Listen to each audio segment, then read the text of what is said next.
All right, Lucky. Lucky, where'd you grow up? Where are you from originally? I was born in Redwood City, California, and I lived in East Palo Alto, which is up north. So I was about 13. Tell me about your family growing up. Um, I have a younger brother and an older sister, and did not get along with either of them most of our lives. Me and my brother are super tight now. We both hate the older one, so that worked out better in the end. But my stepdad was super abusive to only me, and eventually me and my mom moved away from him and my brother after my sister went to college. How would you Yeah, describe your childhood in general? it was hectic, but In what ways? um, he was a really abusive alcoholic.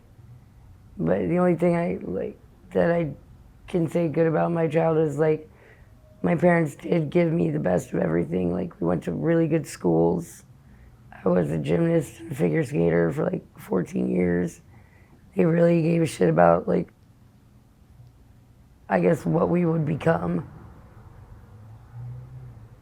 And that worked out real well.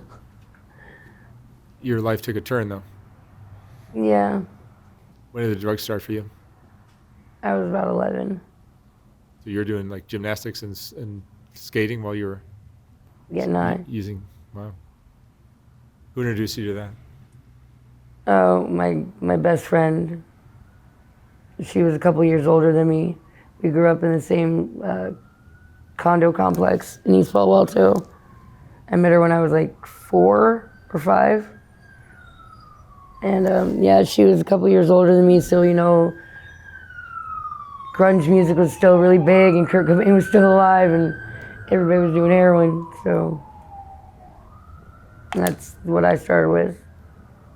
Are there any other addicts in your family? Oh yeah, my dad. He was a heroin user as well. Did you graduate high school?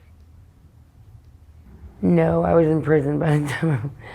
But I think I went to Black Canyon. When was that? The October of my freshman year. October of my freshman year of high school. I was already in prison. How many years did you do? Then I did 3. Yeah, I did 3 years for an aggravated assault with a deadly weapon. What happened when you were finally free? I actually got married and, well, got pregnant, got married, and got legally off parole. That was kind of cool. Before my 18th birthday, so that was pretty dope. But yeah, that didn't last either. And how old are you now? I'm 39. 39. You've been living on the streets for a while? Yeah, I was homeless in LA for the last, let's see, I got out of prison in 2016. So since then, I was homeless, but I recently just got my Section 8. So I'm finally So not on the streets anymore. How many children do you have? 3. Did you raise them? No. Where are your kids? My oldest is off on his own. I'm guessing he's 20. He turns 22 at the end of this month. And then Mackenzie, she'll be 17. She lives with my sister up north. And then my youngest, she chose, after my mother passed away, she chose to live with her friend's family instead of my brother who was trying to adopt her. And she's turning 15 this year. All this month, all the kids are this month. Who raised your older kids? My ex-husband's aunt raised my son, And your sister? and my sister raised the middle kid. What is your drug currently? I smoke speed and I smoke fentanyl. How do you support yourself? I panhandle and I sell drugs.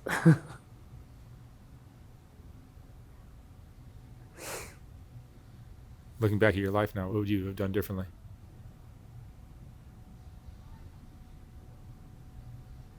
Honestly, the only regret I have is the passing of my fiance. So I guess I would have tried to get us out off the streets faster. What's your biggest fear now? My biggest fear is probably going back to the streets. I don't want to, fuck that. I couldn't handle it anymore. I got spoiled now that I'm indoors. I couldn't go back to the streets ever again. What was the roughest part of living on the streets? My boyfriend's murder. We went through some shit. We were together for almost 5 years. And we had been through it together, dude. It was being in a relationship on the streets for 5 years is like being in a 25-year marriage in a house. You go through some really tough shit trying to maintain a relationship on the streets.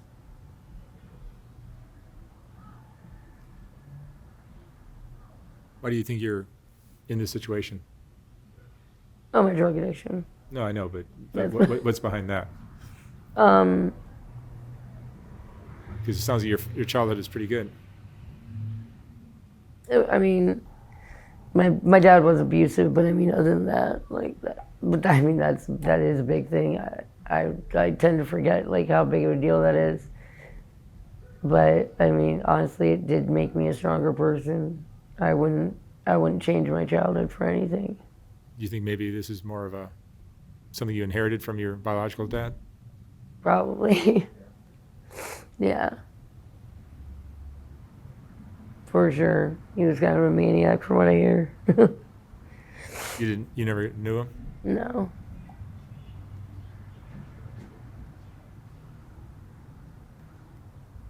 How do you think this time on the streets has changed you? It's made me more aware of my surroundings. I was kind of naive to that before I became homeless. When I moved out to LA, I was a stripper, and I was eventually got into club promoting, and I was hanging out with a pretty high-end crowd and selling coke and stuff like that. And I was just kind of like, kind of airheaded. And then when I got on the streets and then, had to deal with gang politics and shit like that, it became a lot more real and a very scary place to be. Your siblings are doing better? Yeah, my brother is actually just kind of coasting the country right now. Came into some money and is just going through a divorce, so he's taken off and driving around in an RV. He's not caught up in drugs. No. And my older sister isn't either, but I don't speak to her. What emotions do you go through most? It's a hard one. Since Kevin's death, I've just been really fucking. If I'm not loaded, I am hysterically crying in my apartment by myself. What's your favorite memory? Damn, that's a tough one. Probably all the times that I woke up with Kevin, and we used to have a camp out in Elysian Park, out in the middle of fucking nowhere, and when we'd be sleeping out under the stars and shit. Those were great. Does missing out on raising your kids impact you as well? I'm thinking that's what started my drug use. Actually, was losing my first kid. Having to give up custody of him was really rough for me. I couldn't handle it. And the only thing that kept me going all those years before he turned 18 was the thought that he would come find me when he turned 18 because he would remember me and stuff. But that didn't happen. And so that fucked me up bad. Do you have friends out here? Good friends? No. But friends nonetheless. They're just really street acquaintances. Yeah. all the people from my life in Hollywood from when I was promoting and stuff. I don't talk to them anymore. I actually was panhandling once, and my boss and his brother, who was a DJ at one of the clubs I worked at, drove up and gave me $1, and they didn't recognize me, and I fucking freaked out. I ran. I just sat in the bathroom and I cried. I was like, oh my god, that was so fucking mortifying. I couldn't even believe that they didn't recognize me. Is it humiliating living this life sometimes? Oh yeah, definitely. Having people like, they told us one time we were all hanging out at the post office in Echo Park, and they usually for us to leave in the morning and take off, and they were like, "Can you guys get out of here so we can hose down the steps?" I was like, "Wow, really? You're gonna say that type of shit? Like, come on." Oh, like, that's just disrespectful on a whole nother level. You don't say things like that to people.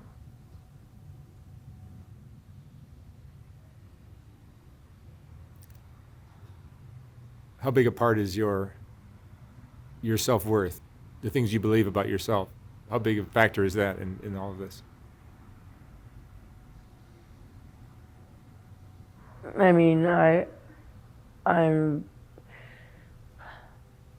It's a very big deal to me how people see me, and I strive to make sure that people know I'm not the stereotypical homeless person. Like, I don't steal from people. I don't do that type of shit. It's just like, that's beneath me. I'm I'm educated. I shouldn't even have been on the streets. You know, fucking times are rough though, and it happens. But I don't want people to think that I'm just some ignorant, dumb drug user. You know. What do you think the general public doesn't understand about drug addiction? That can happen to everybody.